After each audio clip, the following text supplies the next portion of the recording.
why.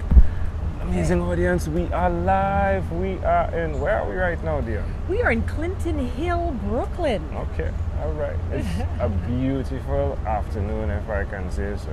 It's warm, which is always good, right? Mm-hmm. Yeah. Oh, I love the heat. I too. Let me tell you. Caribbean.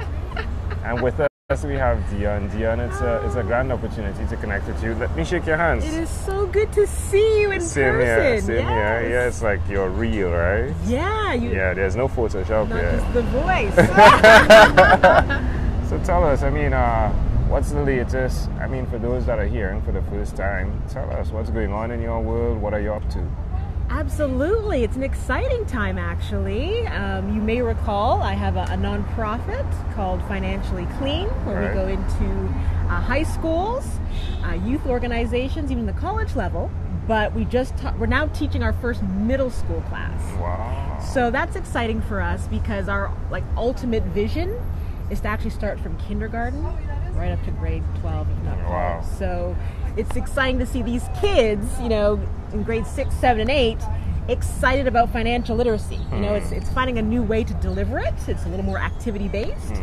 But yeah, they're engaged. They're loving it. So we're really excited. So the nonprofit is where you teach young children, right, about finances. Is that correct? The idea is to really take a proactive approach, really ingrain habits, strong fiscal habits before they get their first credit card. We want them not to be afraid of credit, but understand the power of credit if you manage it wisely, in addition to investing, saving, etc., budgeting. Now, I remember way back when I listened to the podcast, right? It was fun though.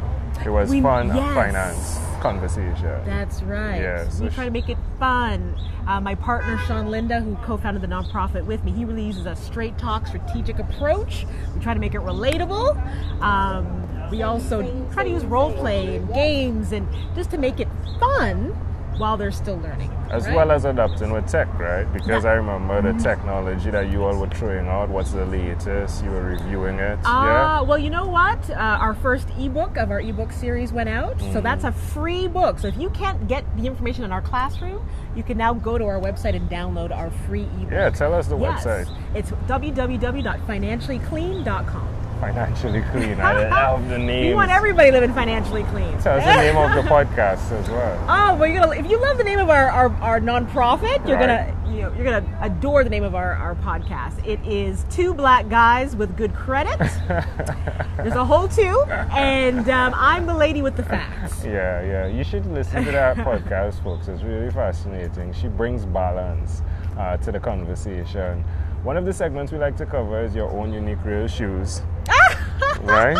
And I do see you are wearing some amazing shoes that match with your top. Yeah? But what happens is many people wonder, can I have shoes like that? And sometimes we forget to put focus on the journey you've traveled, the struggle you've been through. What's one struggle you've been through in the last 3 years? One struggle.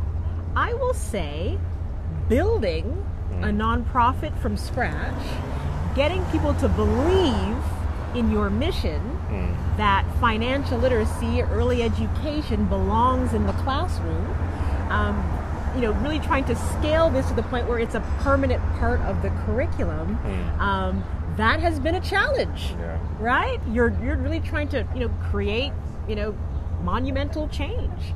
And convincing, whether it's administration, parents, that your kids need this now, not later. So I would say that's probably one of the major challenges. It's starting to come around. You're hearing more buzz in the media, etc. But it's still going to take some time. What would you say to someone that's listening, who is in that position where they are struggling with the dream that they have? What would you say to them? There's days where you want to cry. There's days when you want to give up, but then you remember that this is bigger than you. You remember this, the mission and why you're doing this. You remember who you're doing it for, and that's what's going to keep you going. Remember the why. Remember the why. It's like, it starts with the why, right? Simon Sinek, right? That's right. Now, I remember, you read that book? I love that book. Yeah, it's an amazing book. I listened to the audiobook. It was pretty cool. Yes. Now, one of the things I remember very vividly after listening to our conversation, right, is the way you described the cane, right? I knew you were going to bring that up. I had to. And you spoke about this kid, and like I'm on the other side of the headsets listening. I was like, wow, she must love food, right? And you know, it's so fascinating that the place you would suggest we meet, right, is one thing. I mean, we've been invited to cafes, but I get here and you're eating this amazing sandwich, right? What was that called? That was a salmon tartine. Right, there we go. And with pickled cauliflower. I'm not done. There we go. Ah! That is how she does it, right? I think you should do voiceovers for food because oh my gosh, I'm telling you, that sounds like the dream job. I'm telling you, because you get to taste it and then you do the voiceover. But it's great to see how things connect. I mean, what are the chances I would come and see you there with the sandwich laid out, all artisan, right, and stuff? You should have seen it. What do you think about things and the way they connect in life? How do you see that? Are you even seeing that? I truly believe that. I believe we're all interconnected as people. Yes. And then it's amazing how, as you're flowing through life, you may not realize, why you maybe met that person, or maybe why you went through that situation, but then later on in life you're realizing it's preparing you for something. Who knew that today exactly? I'm looking at all the connections here, that first initial conversation, to think that now you're traveling and you're here in my hood. In your hood. Continuing the conversation at one of my favorite places, somewhere that really reflects me, right here in Brooklyn, one of the cities that I love. Yeah. At a restaurant that again reflects so much of who I am, because I love anything French. The West Indian background. I mean, there's just so many connections. I could keep going. But this is a space that's very peaceful and serene, and I'm very much about creating these sanctuaries type spaces to surround myself. Yeah, in. It's so fascinating. That space does. It's a look beautiful like you, thing. right? Yeah. So when you heard that this Caribbean guy was coming to meet you, all the way from the Caribbean over here, what did you think? I was already blown away by your mission to beat your record of over 1,000 conversations. That was already a feat in itself, and that I thought was like a daunting task. And then I heard you're taking this show on the road. I said, this guy is phenomenal in that he is not letting anything, hold him back from doing this. I'm sure you had to raise funds. I'm sure just all the planning necessary. Yeah. But the fact, and I love when you say it, I love good conversation. That fuels you. It does. And so it's an honor to be in your presence, someone who says they're going to do something and not only does it, but it does it big. So that was my thought. Couldn't miss the opportunity. I appreciate you taking the time to be here. What are you excited about? Oh my gosh. You know what? I'm going to put it out there. I'm in love. Boom!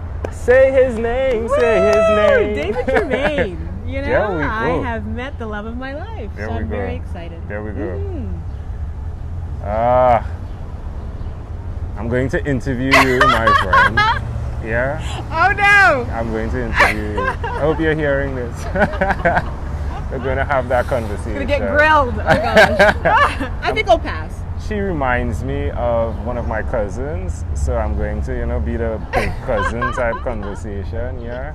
Where can people again reach out to you, connect with you, Dionne? Oh, they can find us first of all, you can check us out at our website, financiallyclean.com. You can also learn about our podcast there as well.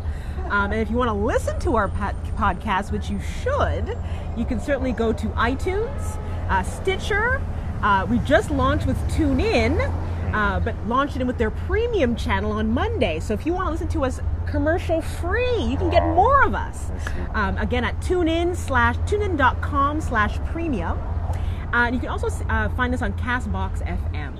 There we go. So tune in. We love to hear from you. You can always email us at tbgwgc@gmail.com. And you could always paste those in the comments of this on Facebook Live, yeah? Yes. So people can just click. Okay, we'll do. In closing, Is there anything else you'd like to share with our amazing audience? Oh, I'm going to say whatever you want to do, you can see right here. If you put your mind to it, you can make it happen. You know, go out and make your dream come true. I appreciate it. Love it. Amazing audience, thank you for being here with us with Dionne Nicholls, right? 12-minute convos with Angel Jones. Ciao! Bye!